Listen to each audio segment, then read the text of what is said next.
êtes prêts? Voilà. Parfait. On applaudit. Voilà. Bravo.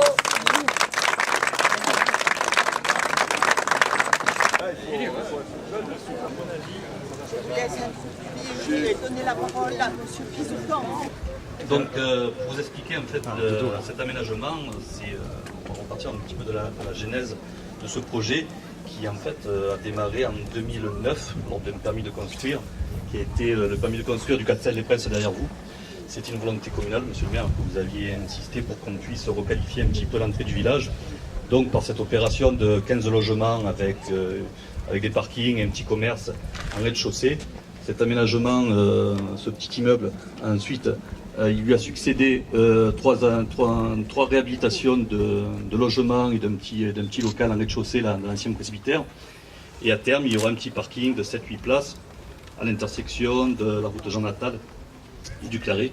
Et donc, ce besoin émergent a suscité une volonté de créer un aménagement un petit peu sécurisé qui permettait d'avoir une mixité entre les véhicules, les piétons.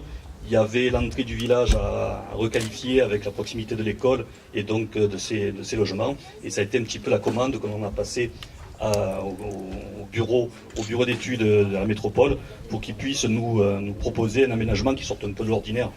Nous, on avait calculé à faire un giratoire. Enfin, on était toujours dans l'aménagement classique. Là, on a quelque chose de plus innovant et M.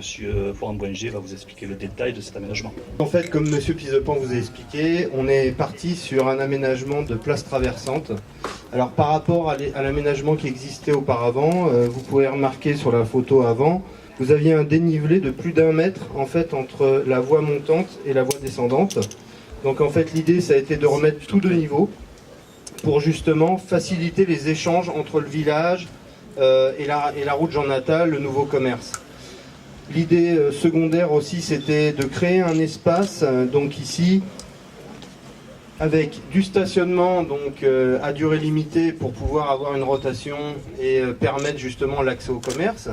Et aussi, comme aujourd'hui, vous pouvez dégager la totalité des places pour pouvoir faire de l'animation. Donc une exposition, un marché, etc. Voilà. Donc on a vraiment une rupture entre l'aménagement routier. Avant on était sur une route départementale, on traversait, on voyait même pas le village. Maintenant vous arrivez, vous traversez en fait cet espace et vous avez l'impression qu'il se passe quelque chose, quoi. On n'est plus dans l'esprit routier. Monsieur le Président, mon cher Christian, on va se tutoyer, c'est ainsi qu'on le fait dans la vie. Ta présence parmi nous constitue un honneur pour la ville, pour ses habitants qui sont venus en masse et pour ses élus, bien entendu, de cette belle commune de Carros. Cette présence parmi nous démontre, si besoin était, ton souci de proximité, ton souci d'être un homme de terrain, ton souci également de venir mesurer sur le terrain comment se décline de manière très précise dans chaque ville, dans chaque village, la volonté politique instaurée, impulsée, je dirais même, par la métropole Nice-Côte d'Azur.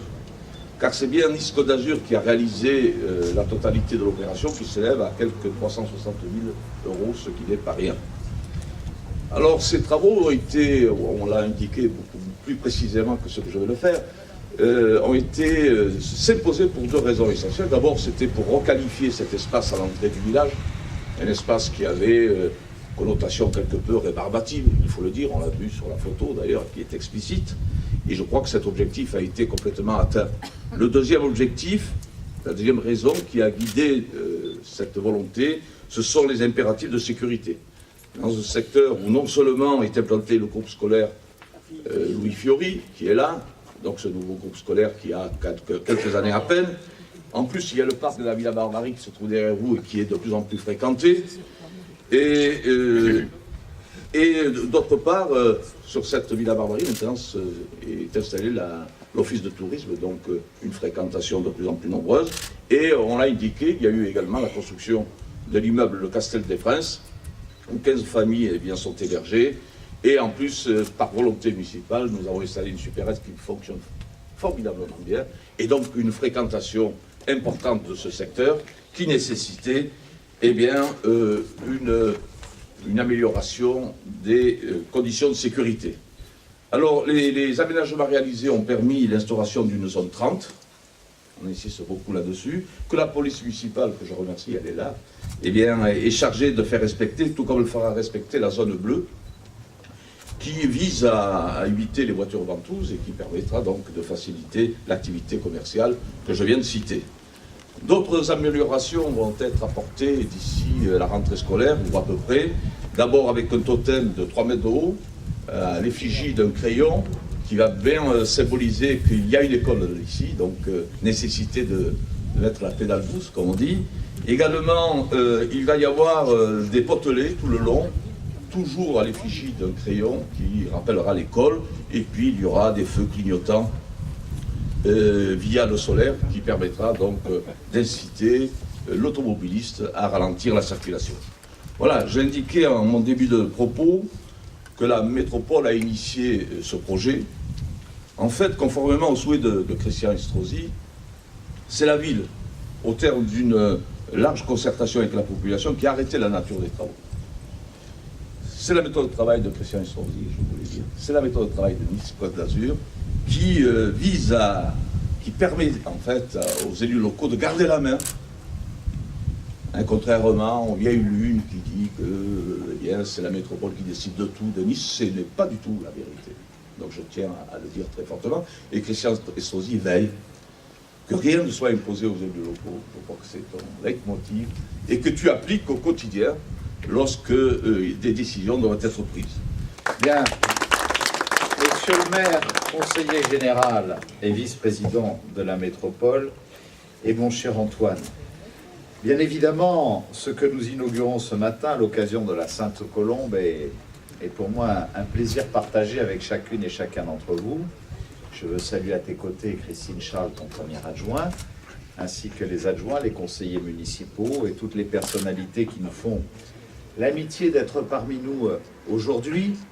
J'ai souhaité répondre à ton invitation, je dirais une invitation commune, puisque bien évidemment, le maître d'ouvrage de ce chantier est la métropole, mais comme tu l'as si bien rappelé il y a quelques instants de cela, n'imaginez pas un seul instant que le président de la métropole, le directeur général des services de la métropole ou le directeur général des services techniques de la métropole ait dessiné quoi que ce soit de ce que nous vous livrons aujourd'hui. Nous l'avons financé, nous l'avons réalisé, nous y avons effectué les travaux, mais c'est le maire et lui seul qui a décidé de ce que nous livrons aujourd'hui.